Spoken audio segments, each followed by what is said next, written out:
Aceito entrar na sua casa com a sua permissão. Entro na sua casa, muitíssimo obrigado.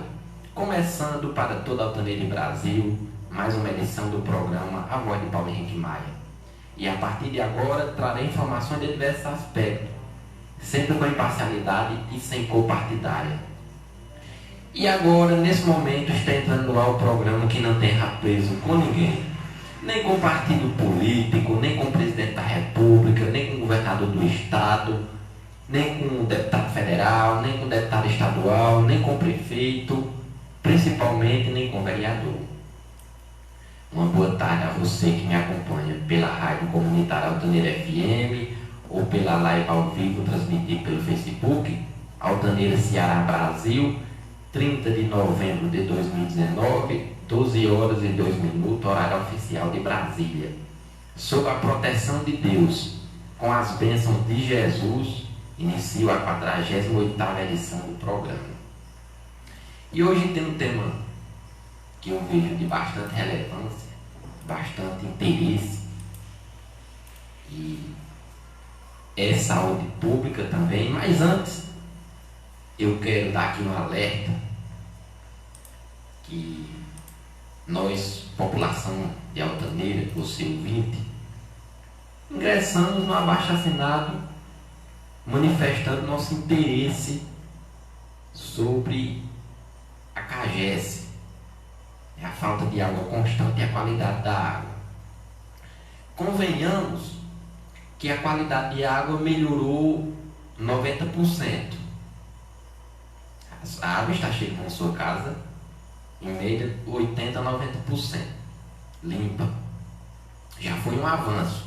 Veja que quando a população se manifesta tem resultado.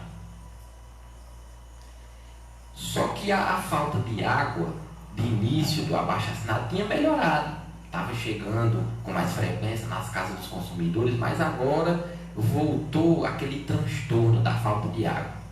E nós sabemos que o mais prejudicado é a dona de casa, porque a dona de casa é quem faz as lutas diárias, lava uma casa, lá tem, quando se acorda de manhã, já começa a lavar o que tem ali de suja, ali pela pia, prato, colher, panela, bacia. E sem faltar água, desarma a dona de casa.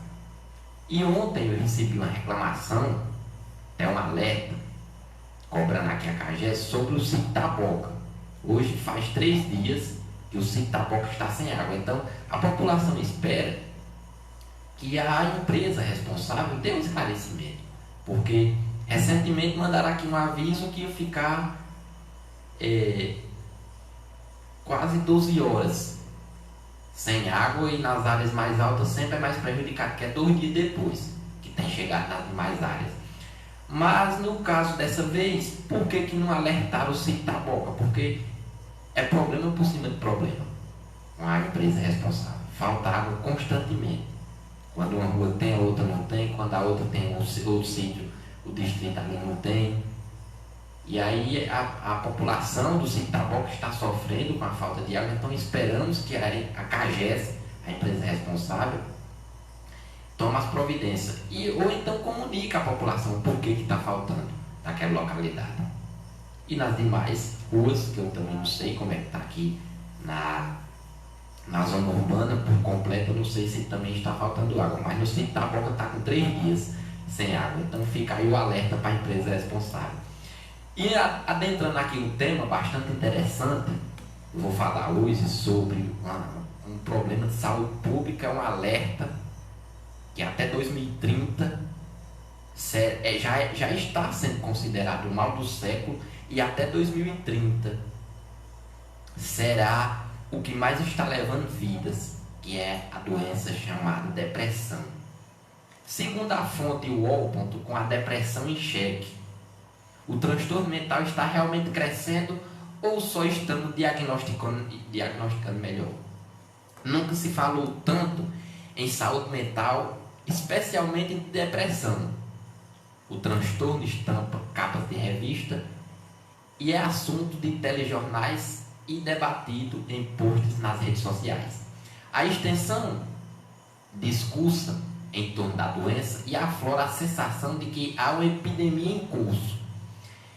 Em um relatório apresentado em 2017, a Organização Mundial da Saúde, a OMS, revelou que a depressão afeta 322 milhões de pessoas no mundo, quase a população dos Estados Unidos e do Brasil.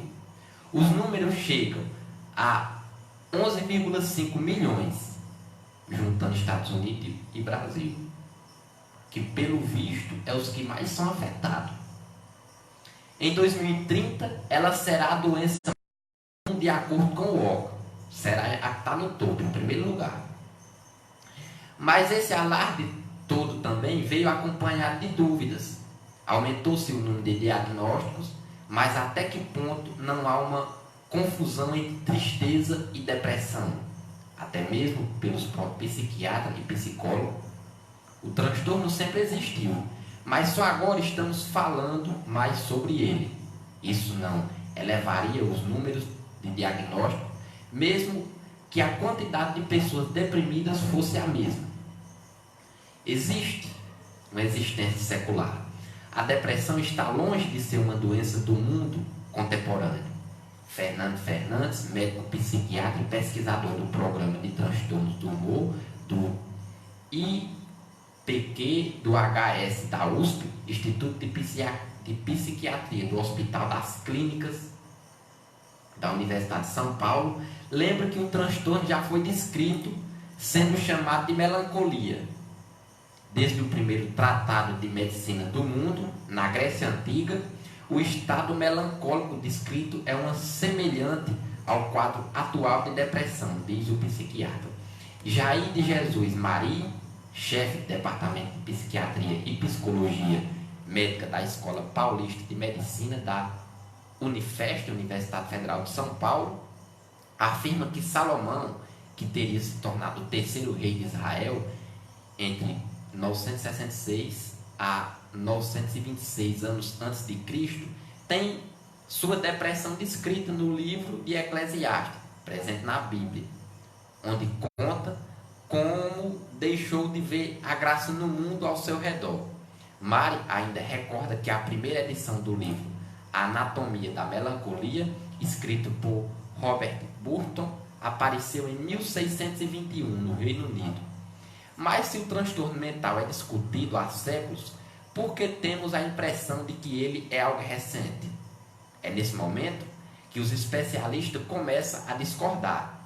Enquanto alguns sugerem que a depressão só deixou de ser um tabu recentemente e, portanto, mais pessoas foram em busca de tratamento e diagnóstico, outros argumentos que a vida moderna, cercada de imposições em ser feliz, bem-sucedido e estar o tempo todo conectado, sem qualquer aproveitamento do tempo presente, elevou o número de pessoas com o transtorno. A depressão é pop. Realmente, a discussão em torno da depressão é maior e mais complexa hoje. Várias celebridades expuseram que já lutaram uma batalha contra a doença, do youtuber Whindersson Nunes à cantora Adele, passando pelo ator Jim Carrey. Não, meio complicado, né? Antes, a psicofobia, que é o preconceito contra as pessoas que têm transtornos e deficiências mentais, era maior. Diz Ana Paula de Carvalho, psiquiatra e coordenadora da Liga da Depressão do HC, da Faculdade de Medicina da Universidade de São Paulo. Segundo a especialista, o fato de ter muita gente famosa revelando que luta contra a depressão tem impacto maior do que qualquer médico falar na TV ou em um livro sobre a doença. Segundo a ABP, Associação Brasileira de Psiquiatria, o estigma é um dos principais obstáculos ao tratamento adequado dos transtornos psiquiátricos. Muitas pessoas evitam procurar o psiquiatra ou até mesmo custam a reconhecer os primeiros sinais da doença, como depressão e ansiedade. Por causa do preconceito que ainda está relacionado à psiquiatria, muitas vezes transtornos do tipo são associados à loucura ou até mesmo a coisas banais, que não necessitam de um tratamento. De acordo com Com uma pesquisa conduzida pelo IBOP em agosto desse ano, 53% das pessoas entre 18 e 24 anos acredita que a maioria dos antidepressivos não funciona ou não sabe opinar sobre isso. 50% dos brasileiros de todas as faixas etárias acham que o psicólogo é mais adequado para o quadro. Além disso, 44% das pessoas não falaria sobre a depressão. Segundo Fernando Fernandes, diminuiu-se o estigma, começa a buscar mais tratamento, conversa mais sobre o assunto, então a doença aparece mais. Estamos quebrando o preconceito em relação à saúde mental. Segundo o livro A Tristeza Perdida, editora Sumos, escrito por Alain, professor de Sociologia, professor de Trabalho Social na Universidade de Nova York, a taxa de transtorno depressivo na população não sofreu um aumento generalizado. O que mudou foi o crescente número de pessoas que buscam tratamento para essa condição.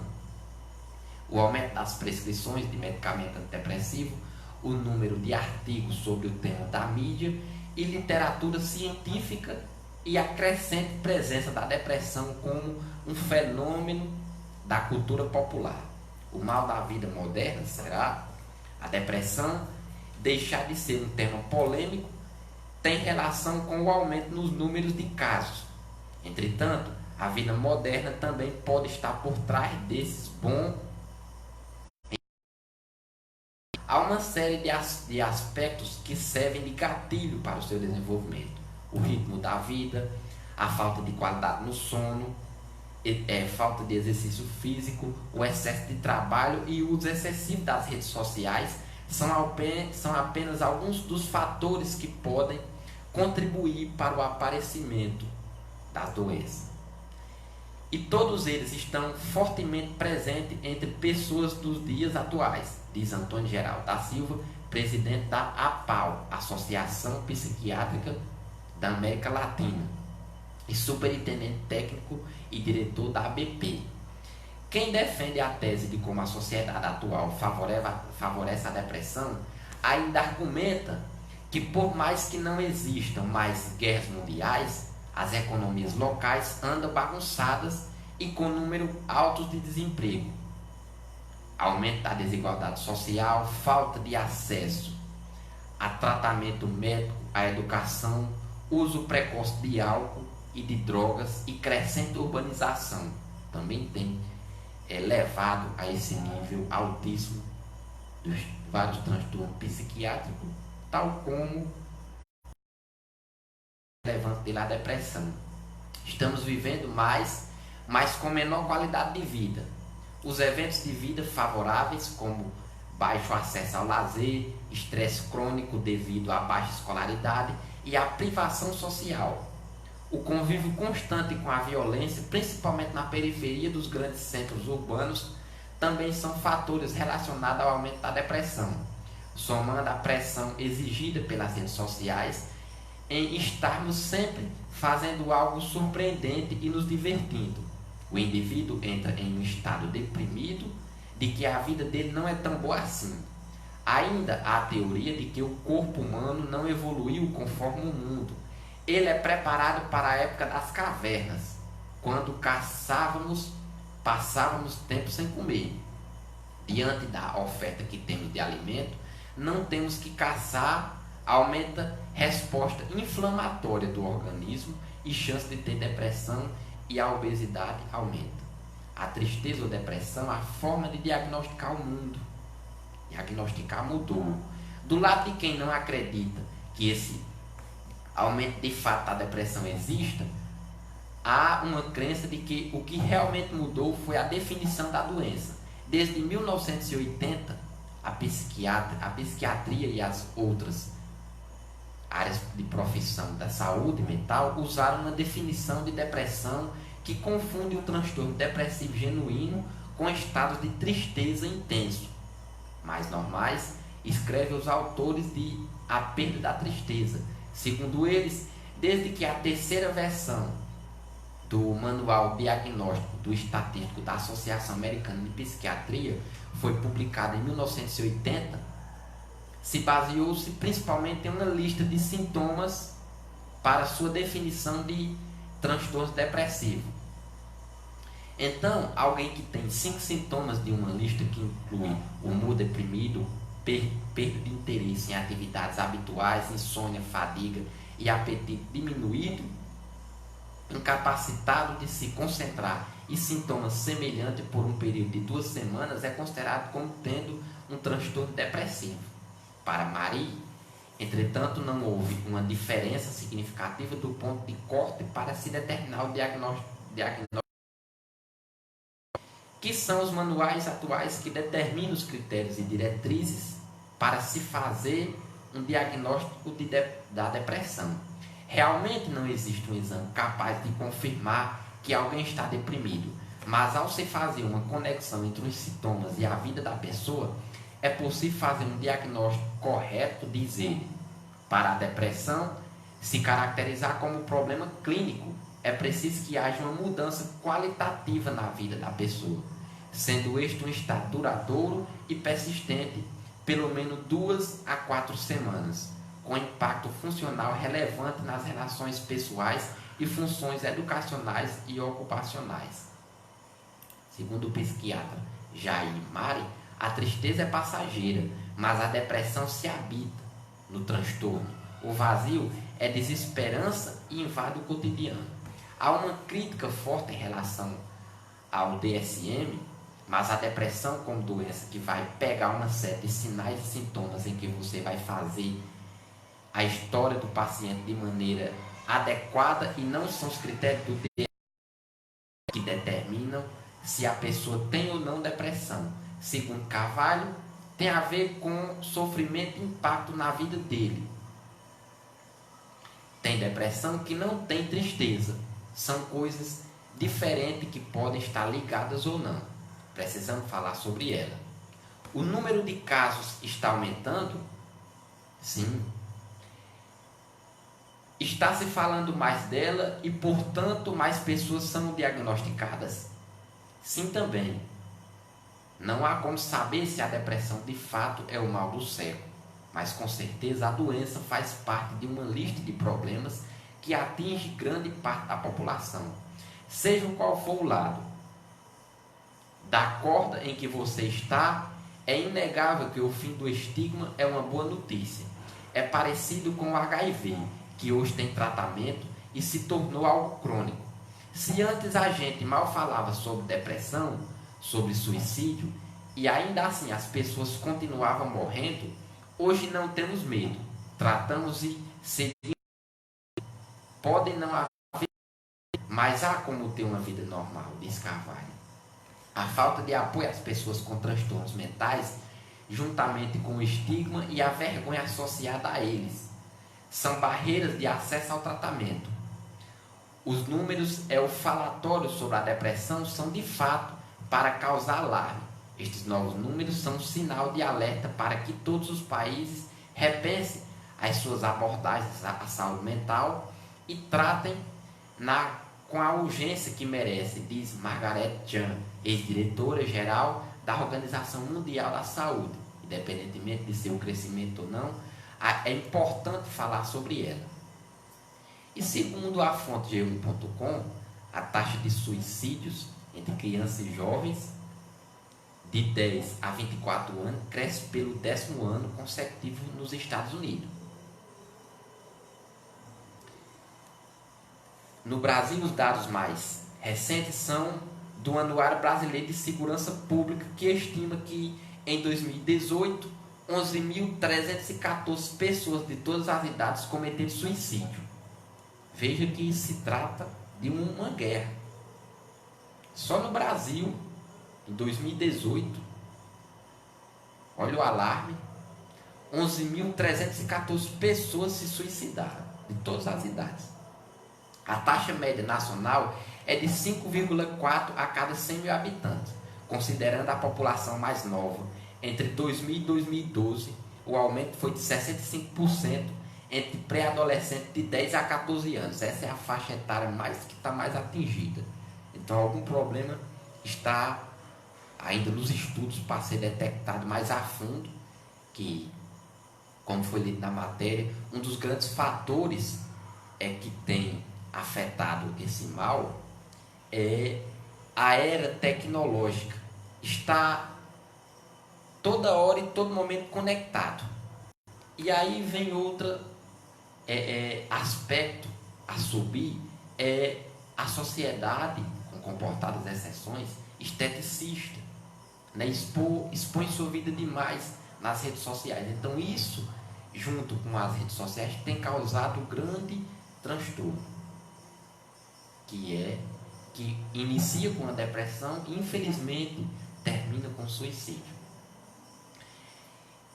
45% entre adolescentes de 15 a 19 anos também são, em segunda faixa etária, os mais afetados. O Ministério da Saúde estimou que em 2016 o país tenha registrado um caso de suicídio a cada 46 minutos. Então, segundo o Ministério da Saúde aqui do Brasil, estimou que em 2016, a cada 46 segundos se suicidava uma pessoa. Suicídio vezes homicídio. O estudo com dados específicos dos Estados Unidos foi feito pelos pesquisadores. E segundo elas, a taxa de suicídio entre pessoas de 10 a 24 anos ficou estável entre 2000 e 2007. E depois aumentou 56% entre 2007 e 2017. Então veja outro alarme. Em cerca de 10 anos aumentou 56% a mais, de 6,8 para 10,6 a cada 100 mil habitantes. Então, de 6.800 mortes, aliás, suicídio em 100 mil habitantes, subiu em 56% para 10, para mais, quase 11 mil pessoas em cada 100 mil habitantes.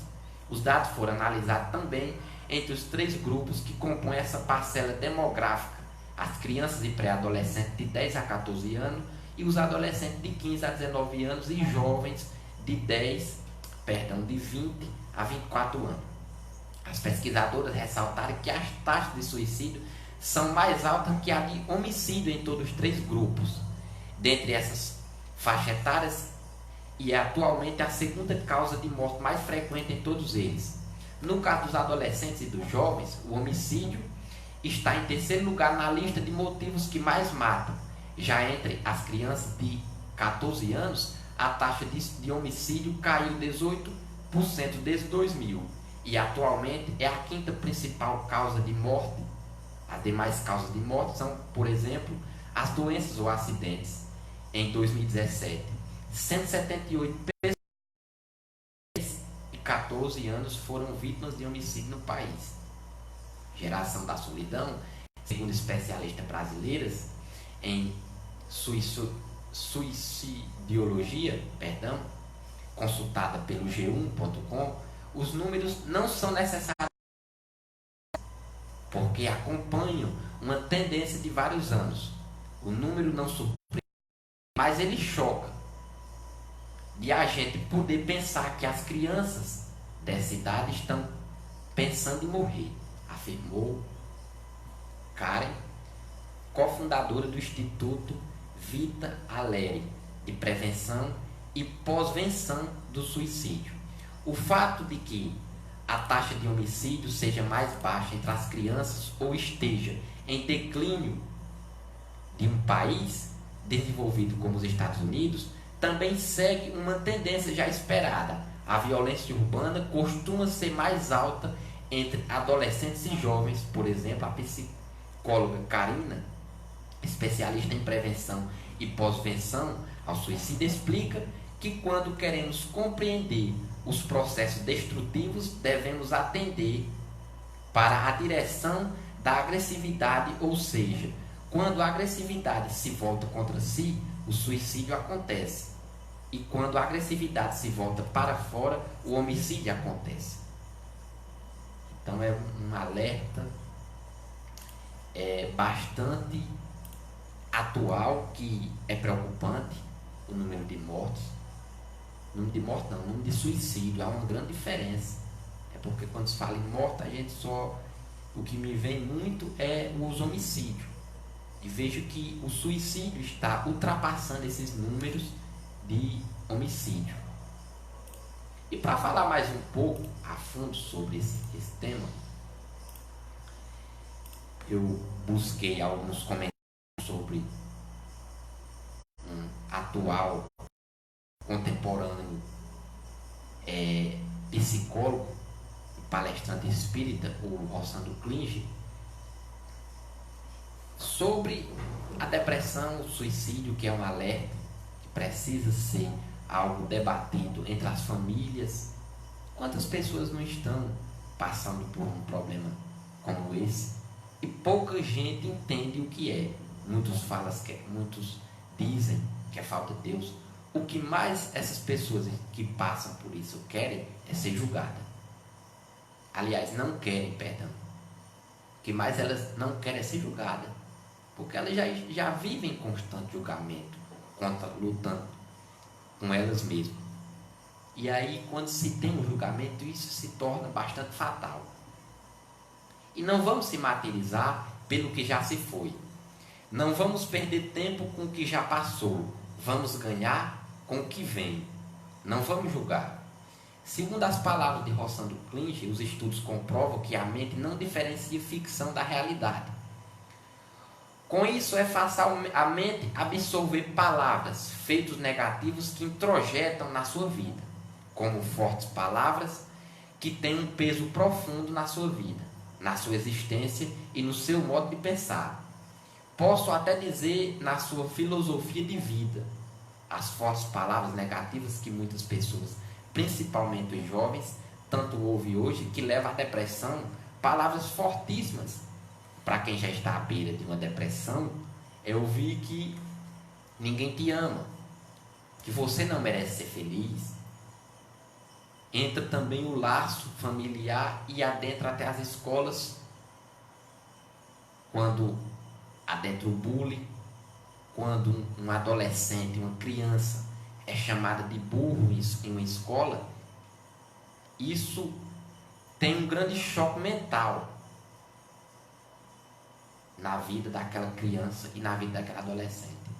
Porque os estudos comprovam que até 21 anos de idade, a nossa mente ainda está ainda em fase de transformação. Mas nos primeiros dias de vida, até os 2, 3 anos de idade, é uma fase crucial para o desenvolvimento da mente das crianças. E até 21 anos já está em fase terminal do desenvolver dessa mente. E aí, quando se recebe essas frases, como as que eu citei, isso tem um choque tremendo na vida daquela criança, daquela adolescente ou daquele adulto também, que isso é uma doença que não escolhe faixa etária, cor, classe social. E a sociedade, os jovens terminam ouvindo essas palavras. Daí é feita uma lavagem cerebral que modifica todo o modo de pensar e agir daquela pessoa, daquele jovem. A partir daí se entra em um processo de depreciação, de menosprezo, de penúria, porque começam a se perguntar: se o mundo está falando assim comigo, é porque eu sou assim, eu sou isso ou aquilo. Então começa o ser humano, principalmente os jovens, que os dados são mais alarmantes nos jovens, por isso que eu falo, o foco aqui maior é os jovens, mas sem deixar as demais faixas etárias de lado. A pessoa começa a se entrar em um grande choque entre si, a brigar com ele mesmo, a se fazer pergunta que muitas vezes não tem resposta. Se esquecem do principal, que Deus nos ama da forma que somos. As pessoas que estão pensando por esse momento, estão passando por esse momento tão difícil, começam a falar consigo mesmo: Deus não me ama se eu for assim. Deus não me ama. Um exemplo que o que tem levado a se perguntar em muitos jovens: Deus não me ama se eu não passar no Enem. Deus não me ama se eu não encontrar um bom emprego. E Deus não me ama se eu não der orgulho à minha família. Contudo, Deus nos ama apesar de tudo. Deus te ama da forma que você é ou deixa de ser. Eu sei das minhas imperfeições, porém o amor de Deus transcende minhas incompetências e me impossibilita em me resgatar.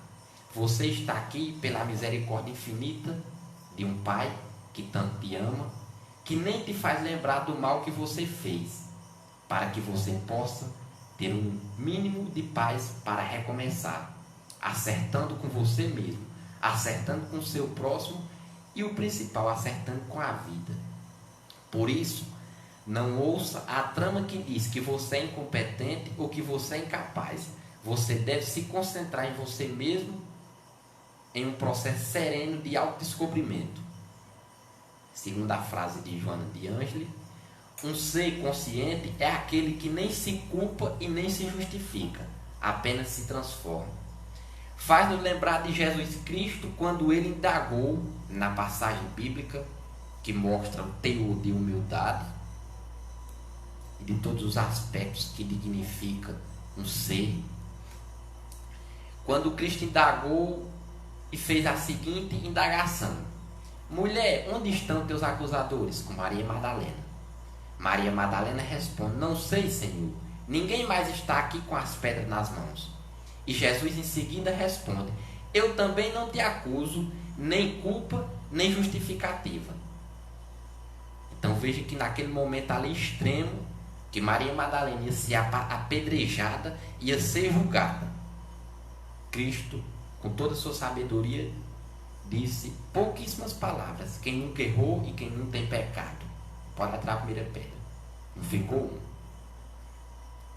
Se for nos dias de hoje, o negócio é diferente. A mulher é apedrejada, porque a hipocrisia aumentou, a mentira aumentou, a falta de sensibilidade em reconhecer nossos erros aumentou. E tem uma frase, um bordão, que eu não concordo, que diz assim: errar é humano, mas permanecer no erro é burrice. Eu sou contra essa frase. Eu vejo que a frase não é essa. A seguinte frase é essa: errar é humano, e não reconhecer seu erro e tentar justificá-lo e tentar mostrar diferente. Aí que é o pior burro. Esse aí que é o maior erro. Não é errar é humano e permanecer no erro, não. É não reconhecer quando você erra. Transformação. E Cristo diz: vá, minha irmã, e não volte a pecar. Veja que o Filho de Deus não julgou e nem julgava e nem julga. E aí eu faço uma pergunta a você, ouvinte, sobre julgamento. Palavra pesada. Quem é você para julgar o seu semelhante? Quem sou eu para pegar e julgar o meu semelhante? Que muitas vezes aquilo ali, na maioria das vezes, com a mentalidade uma mentalidade que hoje o ser humano, como os estudos comprovam, não evoluiu tanto no corpo como na mente, de acordo com o mundo, a natureza, tudo que evoluiu, a mente e o corpo humano não modificou. E aí é muita pressão com que veio à tona, principalmente a era tecnológica, tem um poder muito grande de abalar e de fragilizar psicologicamente uma pessoa. E aí eu lhe pergunto: quem sou eu para julgar o meu semelhante? Ou eu também, e você ouvinte, não é um ser imperfeito, cheio de defeitos e de imperfeições. Eu também sou assim. Quem sou eu para julgar o meu próximo? Eu que sou cheio de limitações e imperfeições. Então nós temos que primeiro nos policiar, olhar para dentro de nós antes de julgar o nosso próximo. Porque isso, na maioria das vezes, 90%, tem um grande poder psicológico na mente daquela pessoa, que abala mentalmente. Você julgar uma pessoa, isso é algo forte. Em vez de julgar, em vez de atirar uma pedra, aconselhe de uma forma diferenciada, sem julgamento e com a solução. Tem uma passagem bíblica que é muito forte quando diz que retire a trave do seu olho para olhar o arqueiro dentro do olho do seu vizinho.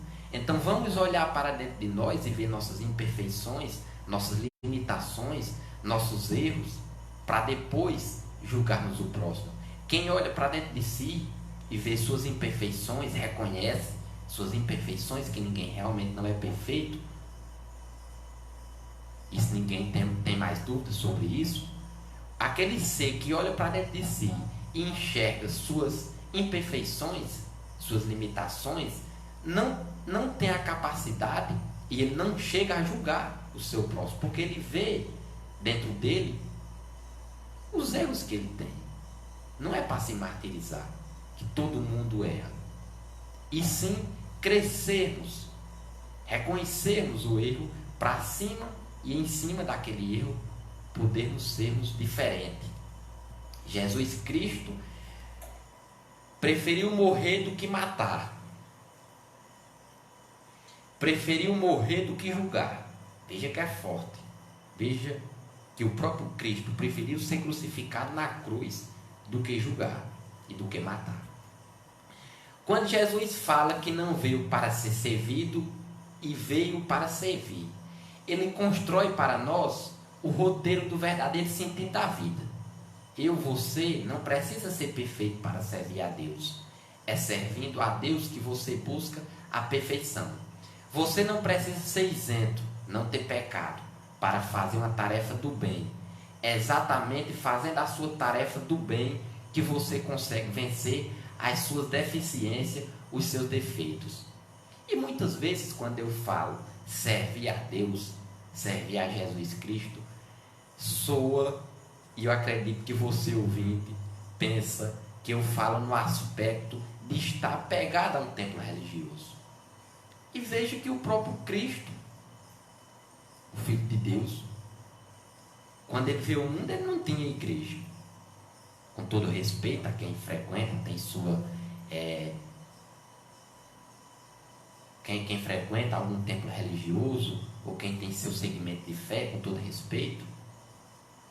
Mas eu falo seguir a Deus e servir também a Jesus. Eu falo nas boas obras. Sermos caridosos era o que Cristo fazia. Por isso que o ser humano hoje tem mais falhado. A humanidade tem falhado demais, com comportadas exceções, porque não estão seguindo os passos de Cristo. Quando Mahatma Gandhi, grande pacifista indiano, participou de um grande evento na Índia, uma pessoa querendo desmoralizá-lo em público fez a seguinte pergunta: o que fazer para aumentar a prática do cristianismo na Índia? Mahatma Gandhi disse: é muito fácil. Primeiro ponto: ensinar o evangelho sem deturpações, ensinar o evangelho como está ali, sem alterações. E o segundo ponto: viver como Cristo viveu. Então isso é o que tem falhado demais na humanidade, porque Cristo era extremamente bondoso, caridoso, humilde, mostrou em várias passagens no evangelho de humildade, até aquela profunda passagem humilde, quando ele lavou os pés dos apóstolos, e os pés dos apóstolos, os apóstolos lavaram os pés de Cristo, uma bacia com água, e Cristo em seguida lavou os pés deles, e eles até ficaram abismados, ficaram espantados, e Cristo disse: a partir de agora não tem ninguém maior do que ninguém aqui, todos somos o mesmo tamanho, porque Cristo já disse, e deixou escrito isso: somos todos um só, somos todos irmãos, somos todos uma pessoa só. Então seguir e viver como Cristo viveu é sermos bons, amar o próximo, perdoar, sermos caridosos. Isso é o que tem falhado muito em termos da humanidade. O egoísmo tem adentrado na alma, no espírito e no coração de muitas pessoas. Seguindo as palavras do palestrante, e é exatamente fazendo a sua tarefa no bem que você consegue vencer as suas deficiências, as nossas deficiências, os nossos defeitos, é fazendo o bem, amando o próximo. E é indicado, quando você está angustiado ou angustiada, é que você perceba o que lhe provoca angústia. Em pesquisas feitas sobre comportamento humano, é que foi descoberto um padrão. A angústia humana sempre tem uma base, a comparação. Sempre que você está mal, triste, você está se comparando com alguém. E veja se realmente não é. Quando você ouvinte, não, ou eu também, não fica fora, que todos somos seres imperfeitos, quando passamos por algum momento difícil, um momento de tristeza, ficamos se comparando. Um problema de saúde, um problema que está no SUS hoje. Quando alguém passa por um problema de saúde, o que é que imagina logo? Se eu tivesse o dinheiro de Silvio Santos, um exemplo que é o que me veio na mente agora, para morar logo dentro de um hospital, para só sair bom ou morto de lá, mais do que o dinheiro puder. Então isso são as comparações feitas quando nós passamos por alguma tristeza. Então veja que realmente a humanidade, o corpo humano, a nossa mente, ela não se atualizou com o mundo. Desde do início do mundo para cá, que eu também não sei quando foi o início do mundo, para cá, a mente e o corpo humano ela não evoluiu. Tivesse evoluído com tanta coisa. A natureza, o mundo evoluiu e a mente não. E sempre se comparando com alguém. Você está se comparando com alguma situação, isso implica dizer que você deixou de focar na sua própria vida para focar na vida do outro. Quando nós estamos passando por um momento de tristeza, que se comparamos com alguém, nós automaticamente deixamos de focar em nós mesmos, dentro de nós, para focar no próximo. E isso que é o mais angustiante, porque existem milhares de pessoas melhor do que eu e melhor do que você em tudo, mais bonitas, mais inteligentes, mais evoluídas, mais ricas. Tem uma passagem de um mestre da Índia que caminhava com seu discípulo às margens de um rio, e ele encontrou um escorpião que havia caído no rio e estava sendo levado pelas águas, ia morrer afogado. E o que o mestre fez? Pegou o escorpião, tirou da água e colocou nas margens do rio. Quando ele colocou o escorpião nas margens do rio, o escorpião picou a mão daquele mestre. E o discípulo olhou para o mestre e disse: mestre, que loucura é essa? O senhor não sabe que é da natureza do escorpião picar? E o mestre virou para os discípulos e disse: e você não sabe que é da minha natureza ajudar? A questão é que, por sermos filhos de Deus, que é suprema bondade, nós não conseguimos viver se não formos bons. Se não perdoarmos, adoecemos. Se não exercermos a bondade, sentimos tédio. Se não formos fraternos, vamos sofrer de solidão, angústia, amargura, rancor e tédio. Porque não estão desenvolvidas seus potenciais de inteligência e bondade. Felicidade não é o que nós acumulamos. Felicidade é o que nós compartilhamos. Do que adianta um banquete maravilhoso em um castelo se você estiver comendo sozinho? Do que adianta? O bom da refeição é poder compartilhar. O bom da bondade é poder compartilhar. Compartilhar o amor, compartilhar a caridade e a bondade. Mas nós temos uma infantil capacidade de apenas analisar quem está por cima. Nós só analisamos quem está por cima. Porque quando a gente vê alguém brilhar, temos que aprender com aquela pessoa a brilhar também. A gente se inspirar e não lamentar a luz do outro. Acender a própria luz. Quando você vê alguém brilhar, pense: a luz que brilha dele vai brilhar em mim, porque sou filho do mesmo Pai, até porque somos todos um só. Quando você ver alguém brilhar, comemore, porque aquela pessoa começou a conseguir algo que você brevemente irá conseguir, porque você começa a perceber como Deus age no coração de quem se permite passar pelo seu amor. A ideia de concorrência, de olhar para o outro como rival, de olhar para o irmão do lado como alguém que deve ser passado por cima no trabalho, principalmente, isso gera angústia. Isso gera vários outros tipos, rancor. Nós estamos aqui para conviver com as pessoas, nesse desafio constante que é a vida, e conviver com as pessoas também mais difíceis. Quando você estiver com raiva de alguém ou de algo, dê um tempo, dê uma volta para você retornar. E quando você retornar já estará melhor, porque tem descontrair, tem um chamado descontrair. Não se responsabilizar sobre a própria vida e haja. Não se encontre culpados para se sentir triste. Não encontre culpado para se sentir triste e não se responsabilize pelos seus atos. Aliás, não se encontrar culpados para se sentir triste e se responsabilizar pelos seus atos quando você errar, reconhecer o erro. Não seja uma pessoa que não perdoa, não porque não pode, mas sim porque não quer, porque quer continuar na condição de culpar os outros por tudo. Muitas pessoas não querem perdoar o próximo porque quer culpar. E muitas vezes a pessoa nem errou, mas aquela pessoa quer se sentir bem culpando o próximo e não quer reconhecer o seu erro, a sua falha humana. Enquanto você estiver assim, nada vai mudar. Jesus Cristo, quando ia curar alguém, ele perguntava: queres que eu te cure? O que queres que eu te faça? Era uma pergunta que muita gente ainda hoje, que conhece o Evangelho, e as que não conhecem e já ouviram. É que não conhece, que eu quero dizer que nunca leu, nunca estudou. Muitos não entendem essa parte.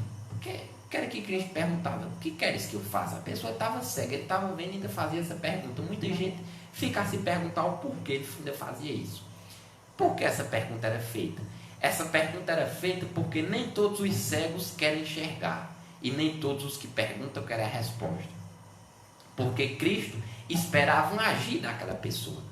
Ele não só chegava curando, ele esperava aquela pessoa agir, querer mudar.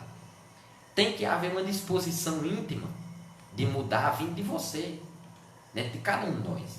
Uma vontade pessoal de curar.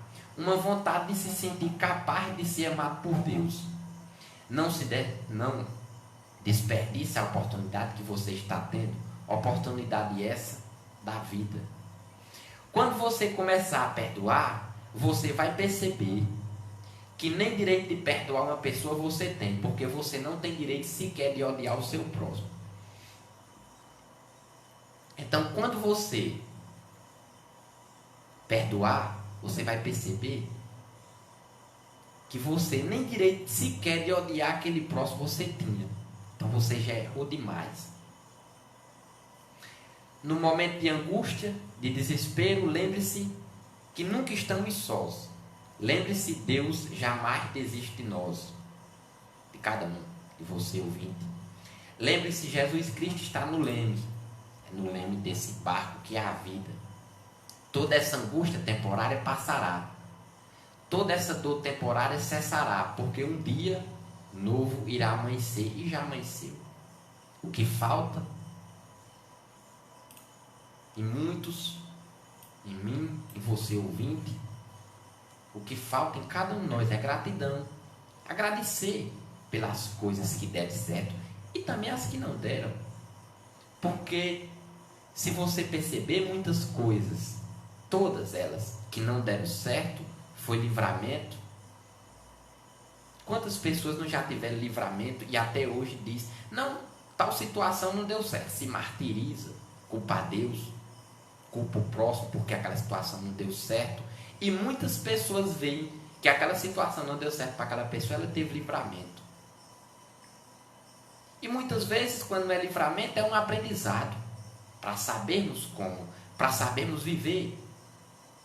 Quantas dificuldades nós não temos que crescer em cima dela, em cima da dificuldade, para podermos dar maior valor à vida, maior valor ao próximo. Então, o que falta em muitos, em mim também, eu sempre falo isso, que o que mais precisa é eu que estou aqui, falando para você ouvinte, é gratidão, agradecer. Agradecer a Deus pela vida, agradecer ao próximo, pelo auxílio. Quantas pessoas não já foram ajudadas em diversas partes da vida e termina esquecendo. Então, o que nós temos que ter, um dos grandes passos para a evolução da humanidade, reconhecermos nossos erros e termos gratidão. Entendermos uma coisa, que você é único, que Deus lhe criou único. A coisa mais ridícula é quando você abre mão de ser você para ser o outro, porque Deus lhe criou único e nos ama como somos. Então nós temos que parar de nos compararmos com o próximo, de querer sermos o próximo, porque aquele próximo pode ter o que ele tiver de carga material, mas muitas vezes naquela pessoa que tem carga material, eu falo em termos de bens materiais, mas ele é pobre de espírito, e você não. Você não tem a carga material, mas você é rico em espírito. Tem uma frase bastante interessantíssima de São Vicente de Paula, que diz que não sabe quem mais necessita, se é o pobre que necessita de um pão. Eu vou ler aqui para vocês essa frase que veio em boa hora de reflexão. São Vicente de Paula disse: não sei quem é mais carente, se o pobre que pede pão ou o rico que pede amor. 10 vezes irão aos pobres e 10 vezes encontrarão a Deus. Os que desejam realmente seguir as máximas de Cristo devem ter em grande conta a simplicidade. É um dos grandes fatores para seguirmos os passos de Cristo, é termos a simplicidade. A verdadeira caridade abre os braços e fecha os olhos. Então veja que coisa maravilhosa. No fechar dessa frase, São Vicente de Paulo diz que a verdadeira caridade, ela abre os braços e fecha os olhos. E o que significa isso? Abrir os braços em auxílio, em apoio ao próximo. Você não só faz caridade quando você dá dinheiro, quando você dá uma feira àquela pessoa, quando você dá um botijão de gás. Você muitas vezes, na maioria das vezes, está fazendo caridade, dando uma palavra de conforto, de amizade. Principalmente quando aquela pessoa passa por um momento de luto. O que aquela pessoa mais quer, os entes que ficaram, os que partiu, os que ficaram, mais querem é um colo, é uma palavra de conforto para confortar a alma e o espírito. Porque por mais que a pessoa seja religiosa, ela é abalada quando a morte chega no ente querido. E muitas vezes o ente querido não é nem familiar, muitas vezes uma pessoa próxima, alguém que temos muita atenção. E por que São Vicente de Paula diz fechar os olhos? Para fecharmos os olhos para aquelas pessoas que a gente mais ou menos não gosta, porque nós temos que ser, temos que reconhecer os nossos erros e dizer que tem pessoas que realmente a gente não gosta. Isso não é feio a gente reconhecer isso. Tem pessoas que realmente eu não gosto. Muitas vezes a pessoa nunca fez nada com você e nem comigo, mas a gente tem até uma frase que diz: nossos santos não se bateram não. Então é isso. Mas temos que, apesar de tudo, vivermos como os irmãos.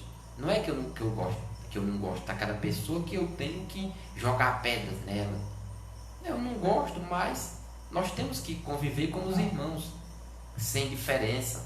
E fechar os olhos é ajudar também aqueles que nos fazem o mal. Um dos grandes problemas da humanidade, quando eu falo humanidade de forma geral, é não perdoar. Isso gera, como eu já li recentemente, isso gera ódio, rancor. Isso faz com que o seu corpo físico adoeça e seu espírito adoeça, não perdoar. E ao fecharmos os olhos, nós também temos que ajudar aqueles que nós não gostamos ou aqueles que atentaram contra nós de uma forma que vier nos prejudicar, nós temos que perdoar. E aí onde a verdadeira caridade abre os braços e fecha os olhos. Nós temos é que agir. A caridade é essa, é agir.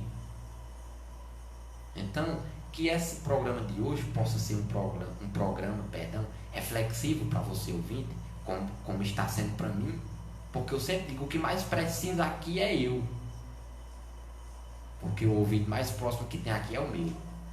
Então quem mais precisa de todo esse auxílio aqui sou eu, e aí eu levo esse auxílio até você, para que nós possamos repensar os nossos conceitos de vida, a nossa filosofia de vida, sobre o amor, sobre o perdão,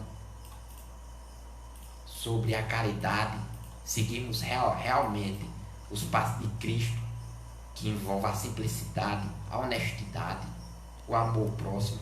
Então esse é seguir os passos de Cristo, os passos de Deus, que nós que estamos aqui na terra, eles querem que nós façamos isso. Façamos isso em auxílio do nosso próximo.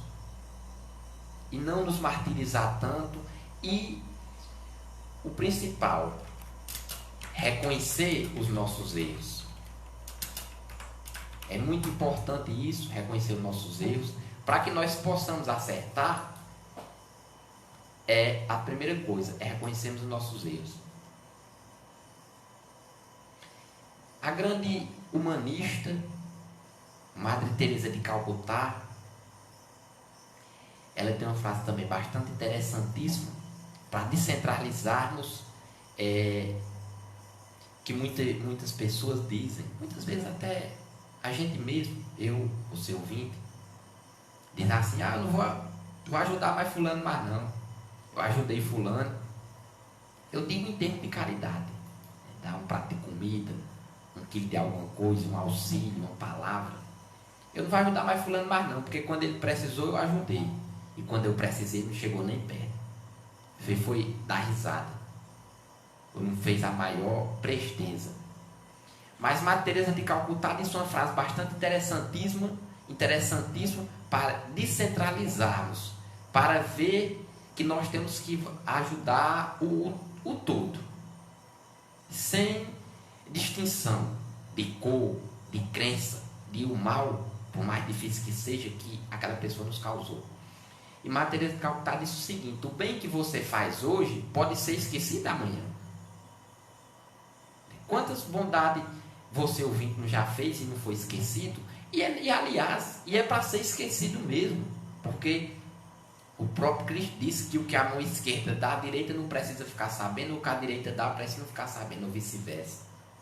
Porque a caridade, a bondade, a honestidade, o auxílio próximo, ela não é para ser alardeada. Não é para você aqui dar um prato de comida a seu próximo, a seu vizinho, dar 1 quilo de arroz, de feijão, um alimento, uma palavra amiga, e você sai dizendo no meio de rua, não. Isso ali é para ser esquecido, você auxiliar o seu próximo e pronto, esqueceu. Independente de que você venha precisar ou não, esqueça. Então o bem que você faz hoje pode ser esquecido amanhã. Faça-o assim mesmo. Veja que ao final das contas é tudo entre você e Deus, nunca foi entre você e os outros. Então auxilie seu próximo, ajude o seu próximo e mentalize que o que você está fazendo não é para seu próximo, e sim para Deus, e sim para Cristo.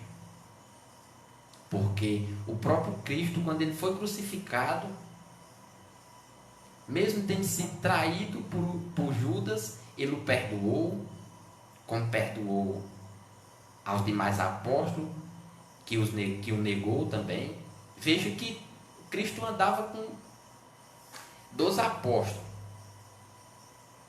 E quando ele foi crucificado, não ficou um perto dele.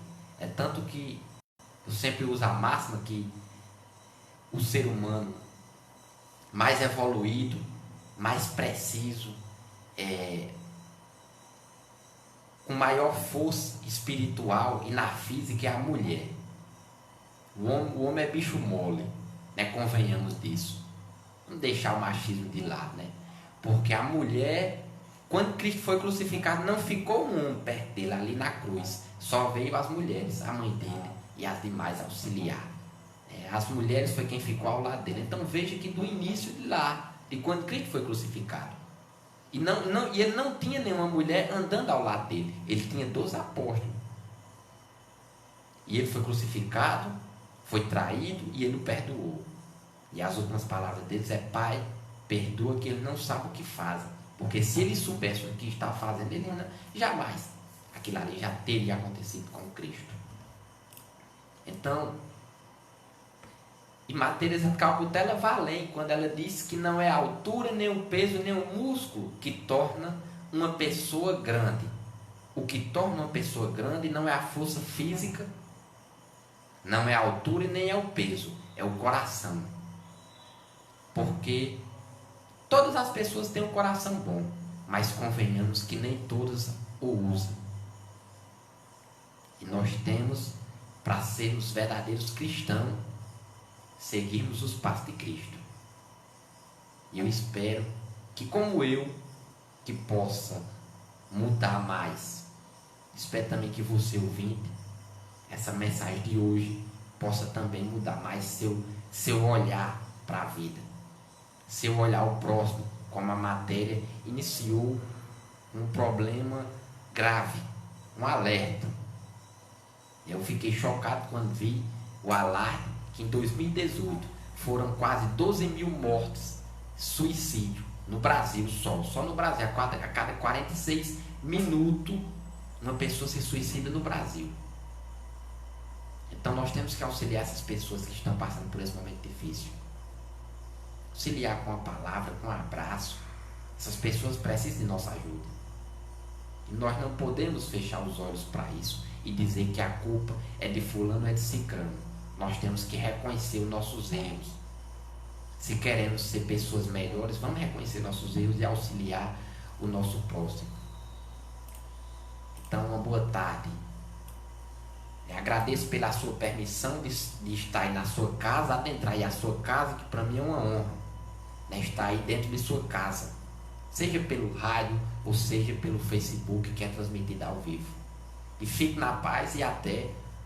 Quero, para encerrar, deixar um abraço fraterno para você, ouvinte.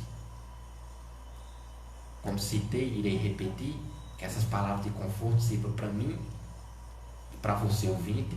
E um abraço fraterno a todos os ouvintes que escutam o programa, seja aqui no município, em qualquer parte aí do país ou do mundo. E fique na paz e até o próximo programa.